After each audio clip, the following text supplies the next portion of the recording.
Hi guys, நான் தான் உங்கள் இர்ஃபான். இப்போ நம்ம புறாங்களுக்கு என்ன தீனி போடுறோன்னு பார்க்க போகிறோம். இப்போ பார்த்திங்கன்னா என்ன தீனி போடுறோன்னா பட்டாணி, கேப்பை, இது சோளம். புறாங்கெல்லாம் நல்லா திங்கும்.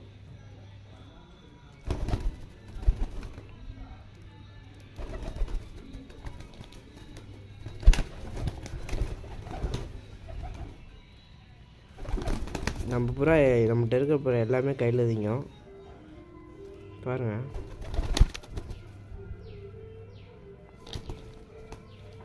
கீழே பார்க்கலாம். பட்டாணி, கேப்பை, சோளம்.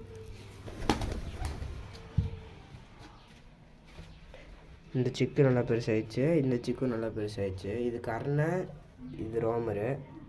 இப்போ பெருசது வந்து